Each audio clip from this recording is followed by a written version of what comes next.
Welcome to the basics. तो आज की वीडियो में हम ये सीखने वाले हैं कि किस तरीके से किसी एक्सेल शीट को हम उस फाइल के अंदर या उस फाइल के बाहर कॉपी कर सकते हैं। अक्सर औकात हमें ये ज़रूरत होती है कि हमारे पास कोई शीट बनी हुई होती है एक्सेल में और हम चाह रहे होते हैं इसके जैसी एग्जैक्ट शीट इसी फाइल के अंदर क्रिएट हो जाए या इस फाइल के बाहर दूसरी किसी फाइल में एक्सपोर्ट हो जाए या क्रिएट हो जाए। तो वो आज हम सीखने वाले हैं कि किस तरीके से हम एक्सेल की पूरी शीट को कॉपी करके फ़ाइल के अंदर दूसरी शीट के तौर पे रिफ़्लेक्ट करा सकते हैं या उसे किसी दूसरी फ़ाइल के अंदर सेंड कर सकते हैं एज अ कॉपी। ठीक है, तो जैसे मेरे पास ये एक शीट बनी हुई है प्रोडक्ट डेटा के नाम से।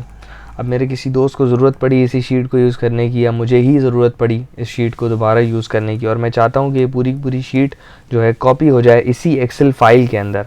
इसी एक्सेल फाइल के अंदर मैं चाहता हूँ ये शीट जो है कॉपी हो जाए, इसकी एक और कॉपी क्रिएट हो जाए।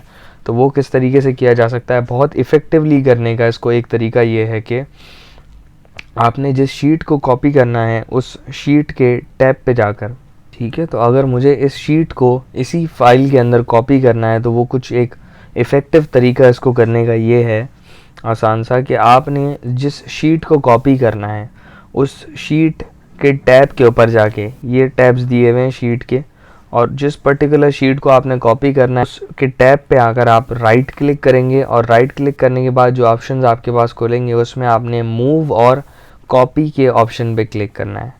जैसे ही आप मूव और कॉपी के ऑप्शन पे क्लिक करेंगे तो ये डायलॉग बॉक्स आपके पास खुल जाएगा जो आपसे पूछेगा कि आपने इस शीट को मूव या कॉपी कहाँ पर करना है। तो सबसे पहले तो आपको टू बुक पूछ रहा है। टू बुक का मतलब हुआ कि कौन सी एक्सेल फाइल के अंदर कॉपी करना है।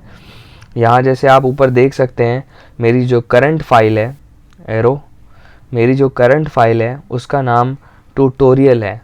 ठीक है, तो अगर आपने इसी फाइल के अंदर, इसी एक्सेल फाइल के अंदर इस शीट की कॉपी क्रिएट करनी है तो आप टू बुक के ऑप्शन में जाके ट्यूटोरियल पे क्लिक करेंगे। ठीक है, और साथ ही साथ अगर आप इसको अब आप ये चाहते हैं कि इस शीट को फिर आपने प्लेसमेंट डिसाइड करनी है कि ये शीट किस पॉइंट पर आकर जो है आनी चाहिए, तो हमने क्लिक कर दिया मूव टू एंड कि आप इसे एंड पे ले आएँ, सबसे आखिरी शीट ले आएँ। और लास्ट ऑप्शन हमने क्लिक कर दिया क्रिएट अ कॉपी। प्लेसमेंट आप कहीं भी कर सकते हैं अपनी नीड के मुताबिक, लेकिन क्रिएट अ कॉपी पे क्लिक करना ज़रूरी है। अगर आप क्रिएट अ कॉपी पे क्लिक नहीं करेंगे तो ये इसी एक्सेल की शीट को सिर्फ मूव कर देगा। अगर आप क्रिएट अ कॉपी पे क्लिक करेंगे तो वो इसकी एक कॉपी क्रिएट करेगा। ठीक है, तो जैसे ही आपने क्रिएट अ कॉपी पे क्लिक किया, बाकी दो ऑप्शंस को ऊपर से सेटल किया, तो यहाँ पर आप देख सकते हैं कि मार्कशीट वाली शीट के बाद एक और शीट आपकी आ गई जिसका नाम हो गया product data 2। Exact same sheet excel ने आपको यहाँ पे इसी फाइल के अंदर कॉपी करके दे दी। अच्छा, बाज़ों का ऐसा भी हो सकता है कि आप चाहते हो कि इस शीट को किसी और शीट के ऊपर कॉपी किया जाए, किसी और फाइल के ऊपर कॉपी किया जाए। तो फॉर एग्जांपल मेरे पास ये मार्कशीट वाली शीट और मैं चाहता हूँ इसकी मेरे पास एक कॉपी क्रिएट हो जाए। तो ये मैं किस तरीके से कर सकता हूँ, इसी तरीके से मैं इस शीट के टैब पे जाऊँगा और राइट क्लिक करूँगा। राइट क्लिक करके मूव और कॉपी पे क्लिक करूँगा और मैं चाहता हूँ कि किसी न्यू एक्सेल फाइल के ऊपर क्रिएट हो जाए। तो उसका तरीक़ाकार ये होगा कि मैं ये जो टू बुक वाला ऑप्शन है इस पर क्लिक करके यहाँ पर न्यू बुक पे क्लिक कर दूंगा। जैसे ही मैंने न्यू बुक पे क्लिक किया तो उसके बाद नीचे, क्योंकि न्यू बुक में एक ही एक्सेल शीट आ रही होगी तो उस वजह से वो आपसे प्लेसमेंट नहीं पूछ रहा है। यहाँ पे हम क्रिएट अ कॉपी पे फिर क्लिक करेंगे तो इस न्यू एक्सेल फाइल खोल दी है इसने बुक 2 के नाम से और उसके ऊपर ये मार्कशीट की कॉपी क्रिएट हो गई।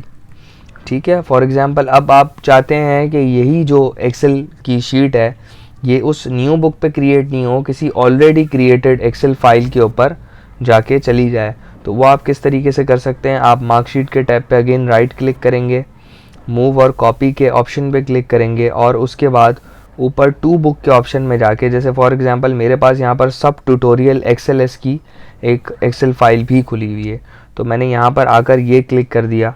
तो जैसे ही मैंने ये क्लिक किया, जो फाइल मेरे पास ओपन हुई थी, तो उसके बाद अब ये मेरे लिए वहाँ पे एक कॉपी क्रिएट करेगा। अभी मुझसे पूछ रहा है कि आपने इसकी प्लेसमेंट कहाँ रखनी है, शीट 1, 2 या 3। तो मेरी मर्ज़ी है, मैं इसको शीट 3 पे क्लिक कर दूंगा तो ये शीट 3 के ऊपर जो है वो शीट आ जाएगी। और यहाँ पे मैंने क्रिएट अ कॉपी पे क्लिक कर दिया क्योंकि मुझे इसकी एक कॉपी चाहिए।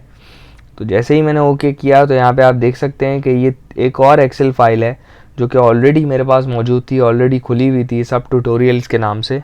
तो वहाँ पर शीट 3 के ऊपर ये वाली मार्कशीट वाली फ़ाइल जो है इसकी कॉपी आपकी क्रिएट हो गई। तो इस तरीके से हम एक्सेल के अंदर within and outside that excel file हम किसी भी एक्सेल की शीट को कॉपी कर सकते हैं, उसका एक रेप्लिका क्रिएट कर सकते हैं।